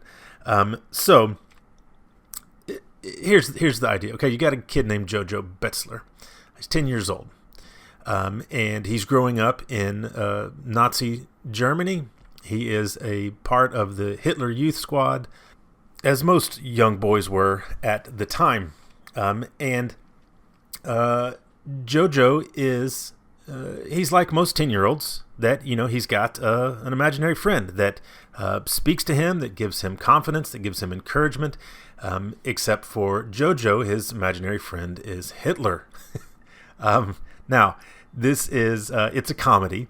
Taika Waititi is the or Waititi, I think if I say it right, is the director. He's the one that wrote Thor Ragnarok. If you thought that was a humorous movie, it's the same sort of. It's coming from the same guy. Now, it is taking place in World War II, and there are some quite serious things that go on in this movie, and even some of the things that are presented as comedy are serious things. For instance. There's a lot of talk about what Jojo thinks about who the Jewish people are, right? Because all he knows about Jews are the propaganda, or is the propaganda that he's been fed, and you know, so it's the same sort of things. Like when he meets a Jew, he asks where the horns on her head are, right? Because he just believes that all Jews have horns, that they sleep like bats hanging upside down from the ceiling, that they will eat your soul, you know, all of that sort of stuff. And now some of those are told as jokes, but it comes from a very real place of that's what Jojo and many of the real life boys like him thought. So just to show some of the winsomeness as well as some of the ridiculousness that is this movie, I want to play just the audio for you of an opening scene. Jojo is about to go to a Hitler Youth retreat for, you know, like a weekend where he's going to go learn some stuff, and he's kind of nervous about it. So he's having a discussion with Hitler as he is as Jojo is dressed himself, getting ready to go in his little uniform, and they have this conversation. Adolf? I don't think I can do this. Was? Of course you can. Sure, you're a little bit scrawny and a bit unpopular, and you can't tie your shoelaces even though you're 10 years old, but you're still the bestest, most loyal little Nazi I've ever met. Not to mention the fact you're really good looking. So you're gonna get out there and you're gonna have a great time, okay? Okay. That's the spirit. Okay. Heil me, man. Heil Hitler. What? You can heil me better than that. Heil Hitler. No, just throw it away. Don't even think about it. Heil Hitler. No, you're overthinking it. Heil Hitler. Heil Hitler. Who's Hitler? Do you even speak German? Heil Hitler. That's not a Heil. This is a Heil. Heil. Heil Hitler. Heil Hitler. Heil Hitler. Heil Hitler. Heil Hitler. Heil Hitler. Heil Hitler. Ooh, that's it. You got it. Heil Hitler. Have a great day. Heil Hitler. You're going to be the best. Heil Hitler. You can do it. Heil Hitler. Heil Hitler. Heil Hitler. Heil Hitler. Heil Hitler. Heil Hitler.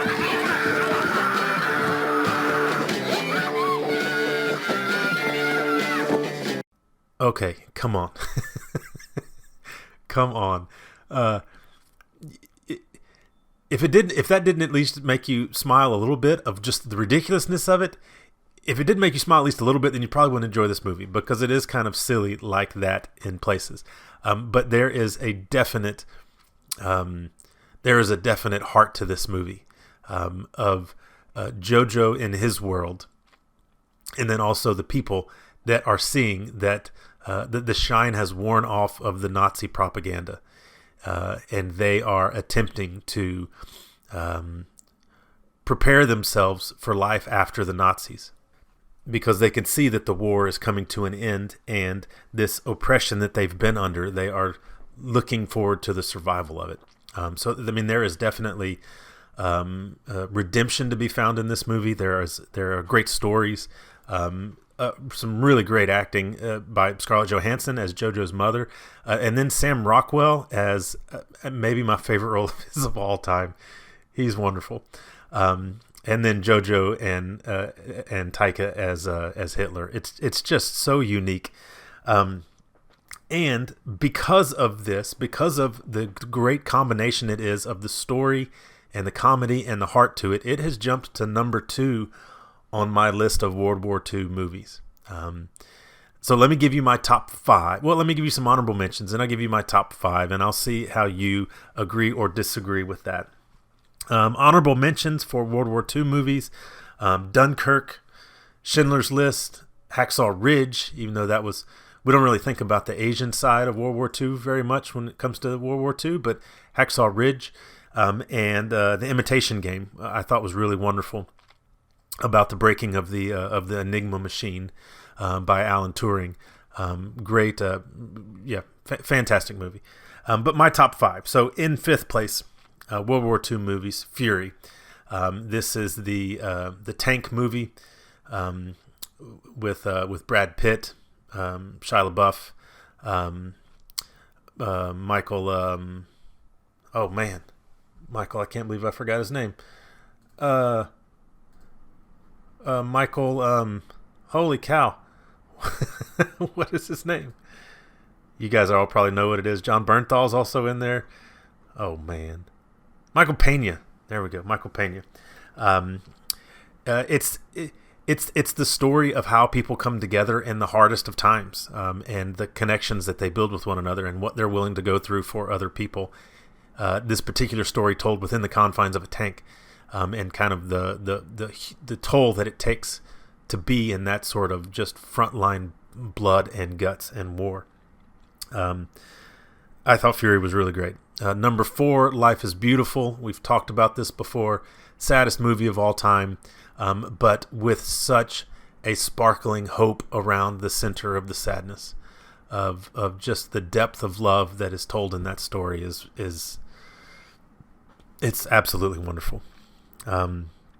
It's wonderful. And yes, you will shed some tears, but they're totally worth it. Number 3, Saving Private Ryan. It amazes me that this has dropped to number 3, because I do love that movie so much. It is such almost a perfect telling of what it really looked like and what it really felt on the grand scale as well as the individual scale. Superb acting, directing, cinematography, everything about it was just wonderful. But the reason that I put JoJo over that is because of it's hard to discuss Hitler, right? It's hard to discuss Hitler these days, because all sorts of things are getting compared to Hitler, that people use that as like an online slight. And it's just so far removed from what the reality was that it's almost like Hitler's become a caricature, that the real guy is being lost because it's been watered down so much. And so I'd like the idea of looking at the ridiculousness of everything. There's a scene, obviously we just listened to the whole Heil Hitler thing, but it was part of German protocol when officers came in to say Heil Hitler to one another. And they do a scene where there's this group of guys that come from the Gestapo, and so they all, it's like 5 guys, and they all say Heil Hitler to the person that they're coming to meet, and then a new person shows up, so then all of those people then say Heil Hitler to each other, and then another person, and there's a whole nother round. It's something like they say Heil Hitler like 30 times in a minute or something like that. But it's not told as a joke. It's told as this is what was actually happening, but that's what makes it a joke, because it's so ridiculous.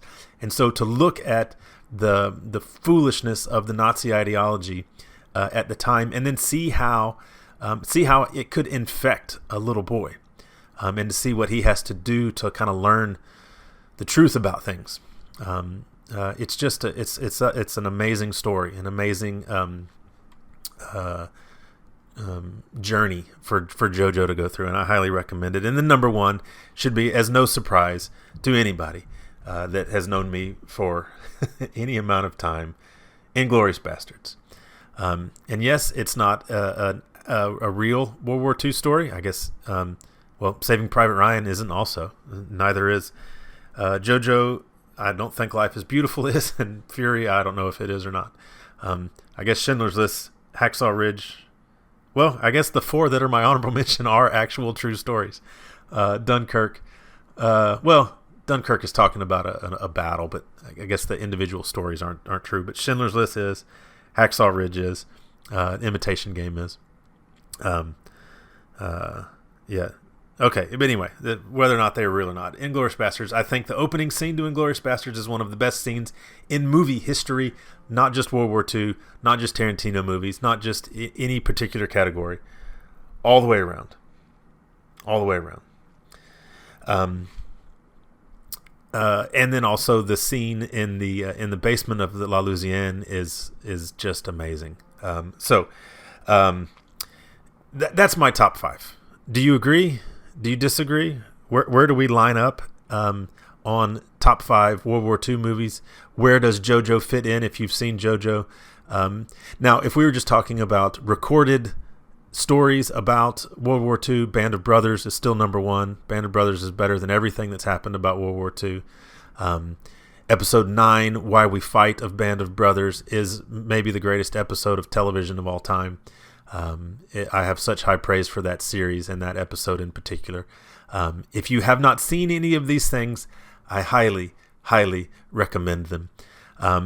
So we've got a lot of stuff that we've got to catch up on now, right? So you've got 5 movies to see. I guess 9 movies and Band of Brothers if you haven't seen any of these. We've got to catch up on Vegas. We've got to get ready for Memorial and the disc golf season starting. You got to let me know what you think about the Pro Tour updates and the Disc Golf Network. You've got to let me know what you think about the off-season changes. We've got a lot of stuff to talk about. The disc golf season is back amongst us, and I'm happy to be here with you.